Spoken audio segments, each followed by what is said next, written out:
got in 2007, when it was still sort of the pioneer days of web video, how has the environment changed?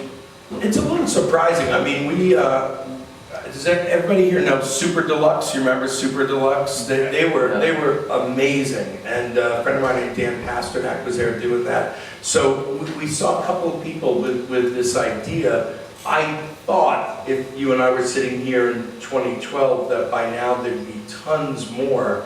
But you know, last night to kick off the festival, they had a panel at the Paley Center.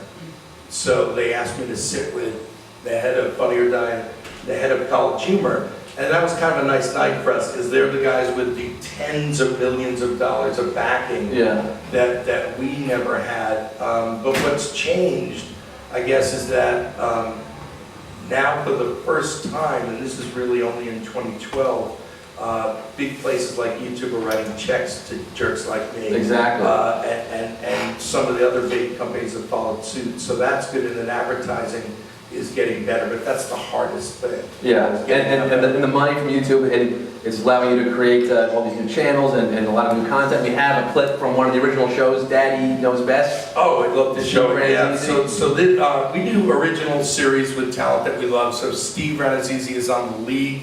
This is a couple minutes from a show called Daddy Knows Best. If you can roll it, we'll show you what the hell we're doing. Video one here.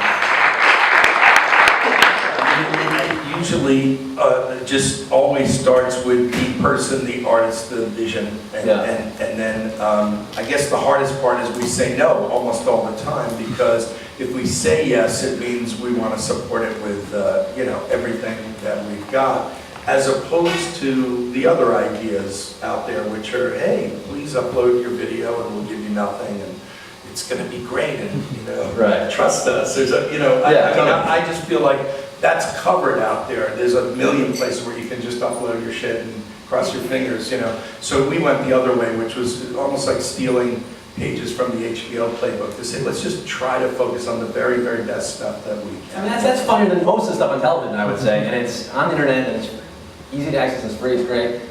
You have an awesome thing you're doing now, this My Damn Channel Live, a live talk show on the internet? Yeah, so that's the most unoriginal thing we've ever done. When we heard that YouTube might be writing big checks, we had to pitch, you know, so we were like, well, we're going to pitch them. And my business partner, who's the smart guy that runs the money and the math, said, why don't we pitch them, you know, kind of like a television show? I said, what? And he said, you know, live. And I said, what? And, you know, like we have a host and we'll have big celebrity guests and we'll talk and interact with the audience. And it really sounded so unoriginal to me that we wouldn't get a big paycheck to do it. And when we pitched it, they said, that's great. I mean, obviously it was one of the weirdest things in the world, because we're all used to, you know, that feeling where you go in and you give it your best, and they said, yes, we want that. So then we came up with the most unoriginal name, which is My Damn Channel Live. And we went on a search for a host. So there's a lady named Beth Hoyt who we picked out of about 70 people. If you haven't seen Beth, she's incredible. She does a lot of live comedy in New York. She hosts it, and we'll show you a couple minutes. Yeah, let's show a couple of this, and then we'll remind you. This is My Damn Channel Live, a little sizzle here.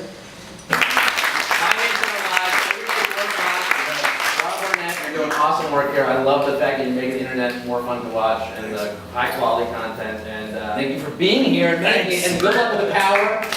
Rob Barnett.